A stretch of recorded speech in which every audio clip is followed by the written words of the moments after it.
जय माता दी दोस्तों, आप सभी को आने वाली नवरात्रि की ढेरों शुभकामनाएं। माता रानी आप पर सदा कृपा बनाए रखे और हमारे यूट्यूब परिवार इसी तरह फलता फूलता रहे।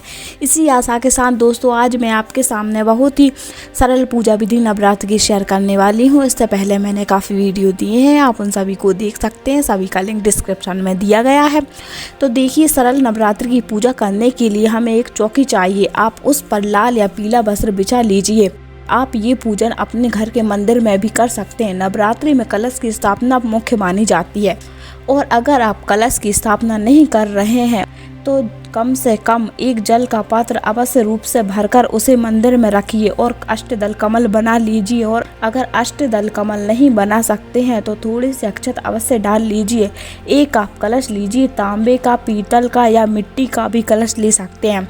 उसके गले में आप मूली बांध लीजिए और उसमें थोड़ा सा गंगा जल और लौंग, इलायची, सिक्का, सुपारी व हल्दी की गांठ डाल लीजिए। अगर हल्दी की गांठ नहीं है तो आप पिसी हुई हल्दी भी डाल सकते हैं। अक्षत और दूर्वा डाल करके पंचपल्लव लगा लीजिए। 5 आम के पत्ते लीजिए, उन पर आप टीका कर लीजिए और नारियल को इस प्रकार से रखिए कि नारियल का मुख या तो पूजा करने वाले की तरफ हो या ऊपर की तरफ भी रखा जा सकता है।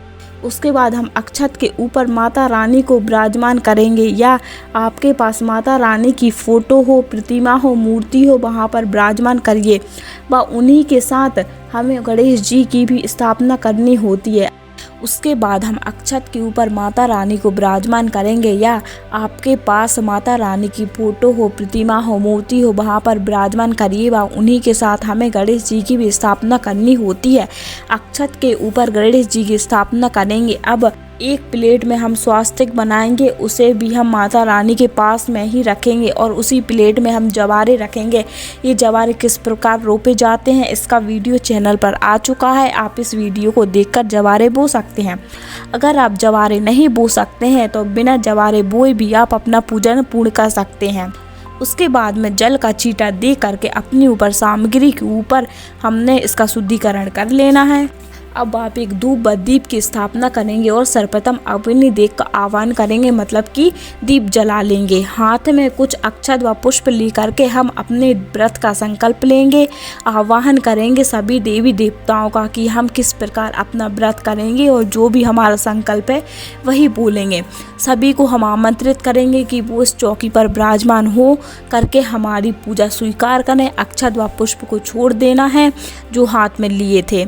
फिर से जल का छींटा दे करके स्नान कराना है। यदि आपके पास माता रानी की मूर्ति है तो आप 7 पंचामृत से भी स्नान करा सकते हैं। और स्नान कराने के बाद गणेश जी को सफ़ेद वस्त्र रूपी कलावा अर्पित करना है या जनेऊ अर्पित करेंगे। अगर जनेऊ नहीं है तो आप कच्चा सूत भी अर्पित कर सकते हैं, लेकिन प्रथम दिन ये विशेष पूजा की जाती है तो आप जनेऊ भी अर्पित करेंगे। रोज जनेऊ अर्पित करना आवश्यक नहीं है। उसके बाद गणेश जी को हम हल्दी कुमकुम से टीका करेंगे और गणेश जी का प्रिय पुष्प गुड़हल व दूर्वा अर्पित करेंगे। ठीक इसी प्रकार हम कलश देव का पूजन करेंगे। नवरात्रि में विशेष रूप से हो सके तो कलश की स्थापना जरूर कीजिए। 33 कोटि देवी देवता इसमें विद्यमान रहते हैं। यदि आपके पास माता रानी की तस्वीर, मूर्ति नहीं है तो कोई बात नहीं, आप कलश का पूजन करके अपनी नवरात्रि पूर्ण कर सकते हैं। माता रानी का आप उसमें आवाहन कर सकते हैं और कलश को आप माता रानी का स्वरूप भी दे सकते हैं, उन्हें सजा सकते हैं माता रानी के रूप में। तो कलश पर टीका करने के बाद वस्त्र रूपी कलावा अर्पित करना है और पुष्प अर्पित करना है। फिर माता रानी को टीका करना है। उनके जितने भी अस्त्र शस्त्र है सभी को टीका करना है। शेर को भी टीका करना है। फिर माता रानी को सिंदूर अर्पित किया जाता है। इस प्रकार आप 5 बार या 7 बार सिंदूर अर्पित कर सकते हैं। और जो भी सिंदूर आपकी उंगलियों में बच जाता है उसे आप अपनी चूड़ियों में लगा सकते हैं। अपने माथे में भी अवश्य रूप से लगा लीजिए, ये माता रानी से सुहाग लिया जाता है। उसके बाद हम माँ को अक्षत अर्पित करेंगे और अब माता रानी को हम चुनरी चढ़ाते हैं। आप चाहे तो माता को श्रृंगार की सामग्री भी अर्पित कर सकते हैं।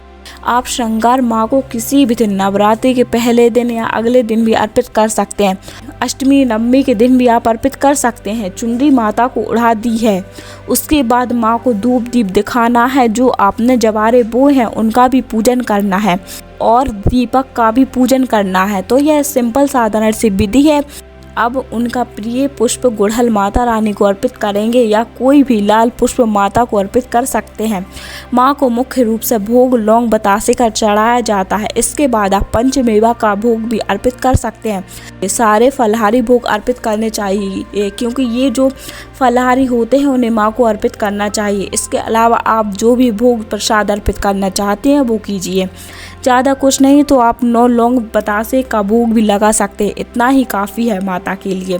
फिर जल का भोग अर्पित करना है। हो सके तो आप यहाँ नवरात्रि की कथा अवश्य रूप से सुने, माता रानी की कथा अवश्य रूप से सुने। कपूर से आप हवन कर सकते हैं स्वयं से। इसके बाद माता रानी को लौंग के जोड़े अवश्य रूप से चढ़ाए जाते हैं। उन्हें परिवार का प्रत्येक सदस्य ये लौंग के जोड़े अवश्य चढ़ाएं। वह पूजा को पूरा परिवार मिलकर साथ साथ करे तो घर में बहुत ही शुद्धता आती है। तो अब हम लौंग को घी में डुबो करके माँ का मंत्र बोलते हुए ओम दुम दुर्गाय नमः बोलेंगे और लौंग के जोड़े अर्पित करेंगे। बताशा भी अग्नि में ज़रूर अर्पित किया जाता है। अब आपको इसी प्रकार सामग्री की आहुतियाँ देनी है। घी की आहुतियाँ बीच बीच में आपको देते रहना है माता का मंत्र बोलते हुए। बहुत छोटा सा ये हवन होता है। तो आप हवन कुंड को साइड में करके कपूर जला करके माँ की आरती करेंगे। कपूर से नहीं तो आप दीपक से भी माँ की आरती कर सकते हैं। इस प्रकार से आप एकदम साधारण तरीके से माता रानी का पूजन कर सकते हैं। यहाँ पर आप चाहे तो अखंड दीप भी जला सकते हैं, नवग्रह की स्थापना भी कर सकते हैं। इसके बाद आरती लेना है और जल फेर देना है आरती के ऊपर। इसके बाद में माँ से अंत में क्षमा याचना करनी है व अपनी प्रार्थना बोलनी है। दोस्तों, अगर वीडियो पसंद आया तो एक लाइक करके चैनल को सब्सक्राइब जरूर कीजिए।